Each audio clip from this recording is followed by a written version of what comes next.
జగన్మోహన్ రెడ్డి గారికి ఎవరైతే ఈరోజు ఆంతరంగికులుగా జగన్మోహన్ రెడ్డి గారికి నమ్మిన బంటులాగా వ్యవహరించారో, ఎవరైతే ప్రభుత్వాన్ని ప్రశ్నించారో వాళ్ళందరి మీద కేసులు పెట్టి ఈరోజు ఒక కొత్త సంస్కృతిని తీసుకొచ్చి రాజకీయంగా ఎదుర్కోలేక పోలీస్ కేసులు బనాయించి దాని ద్వారా భయపెట్టాలనేటువంటి దుర్మార్గమైనటువంటి ఆలోచన. ఫ్లెక్స్ కడితే పోలీస్ కేసు, లేదు ఎవడన్నా ప్రెస్ మీట్ పెడితే పోలీస్ కేసు, సోషల్ మీడియాలో పోస్టింగ్ పెడితే పోలీస్ కేసు, వీటన్నిటితో పాటు ఎవరి మీద కేసులు పెట్టాలనుకుంటే వాళ్ళ మీద కేసులు వస్తే కేసులు బనాయించడం కాదు, కేసులు తయారు చేసి కేసులు మోపడం అనేటువంటిది ఒక కొత్త అనుమతి, కొత్త సాంప్రదాయానికి కూటమి ప్రభుత్వం చంద్రబాబు నాయుడు ఈరోజు వాటికి సృష్టించాడు.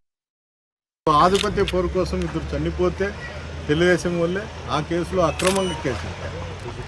అంటే ఈ కేసులన్నీ పోలీస్ అధికారులు ఏ విధంగా చూస్తున్నారంటే, ఆ టవర్ల కేసుల్లో ఎవరో ఒకరు ఉంటే వాళ్ళతో వీళ్ళు మాట్లాడుతుంటారనే ఒక ఉద్దేశంతో ఆ కుట్రగా తీసుకొని వచ్చి కేసులు పెట్టడం జరుగుతుంది.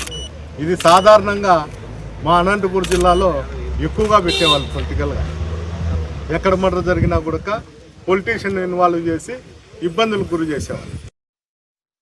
జగన్మోహన్ రెడ్డి యొక్క 2.0 అనేది ఆ భయం అంటే ఏ విధంగా అక్రమాలు చేయడానికి మళ్ళీ భవిష్యత్తులో భయపడే విధంగా ఉంటుంది. కాబట్టి ఖచ్చితంగా ఆలోచించుకోండి.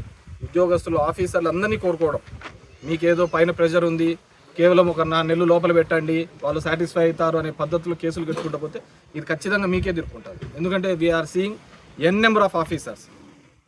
ఈరోజు చాలామంది ఆఫీసర్స్ పోస్టింగ్ లేకుండా ఏ విధంగా ఇబ్బంది పెట్టి వాళ్ళ మీద క్రిమినల్ కేసులు కూడా కడుతున్నారు. సో ఇది ఖచ్చితంగా మనం చేసిన ఏదైనా ఉంటే అది మళ్ళీ కూడా బౌన్స్ బ్యాక్ అయ్యే ప్రమాదం ఉంటుంది. కాబట్టి డెఫినెట్గా ఏదైతే కరెక్ట్గా ఉంటుందో ఆ పద్ధతిలో పోవాల్సిందిగా మీ అందరినీ కూడా ఈ సందర్భంలో కోరుతున్నాము.